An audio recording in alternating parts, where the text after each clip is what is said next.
ఇప్పుడు Pawan Kalyan sir deputy CM వాళ్ళు చెప్తున్నారు మేము సనాతన ధర్మని ఎంకరేజ్ చేస్తాము ఏమేమో చేస్తూ ఉండరు. దీనికి మీ రియాక్షన్ ఏమిటి? ఆర్టికల్ 24, 25, 26 మనకి ఏం చెప్తుంది అంటే ఎవ్రీ రిలీజన్ ఇంక్లూడింగ్ ఇండియా ప్రపంచంతో పోల్చుకుంటే సబ్బండ మతాలు సబ్బండ వర్గాలు కలిగినటువంటి దేశమే భారతదేశం. కాబట్టి వాళ్ళు సనాతన ధర్మాన్ని పెంపొందించుకోవచ్చు, ఇంకో చోట క్రిస్టియన్ ధర్మాన్ని పెంపొందించుకోవచ్చు, ఇంకో చోట బౌద్ధ ధర్మాన్ని పెంపొందించుకోవచ్చు, ఇంకో చోట సిక్కులు వాళ్ళ మతాన్ని పెంపొందించుకోవచ్చు. ఇండియన్ కాన్స్టిట్యూషన్ ఆ రైట్ ఇచ్చింది.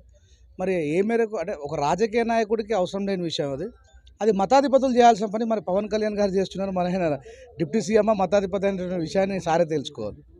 కొందరు ఈ సంవిధాన మాకి ఏమి హెల్ప్ఫుల్ లేదు అలా చెప్తా ఉండరు.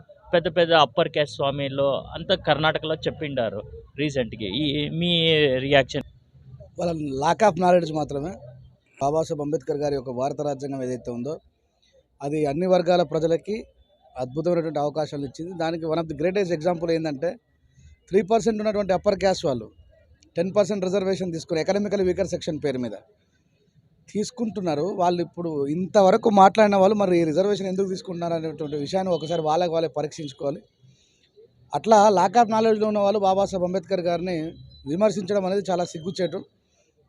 బీసీలకు 27%, ఎస్సీలకు 15%, ఎస్టీలకు అలాగే 3% ఉన్నటువంటి అప్పర్ క్యాస్ట్ వాళ్ళకి 10% రిజర్వేషన్, మహిళలకి ఫ్రీడము, అన్ని రకాల ఫ్రీడమ్ ఉన్నది. బట్ కాకపోతే రాజ్యాంగాన్ని చదవని సోమరిపోతులు మాట్లాడే మాటలకి రాజ్యాంగబద్ధమైనటువంటి వ్యక్తులు భయపడాల్సిన అవసరం లేదని చెప్పేసి నేను అనుకుంటున్నాను.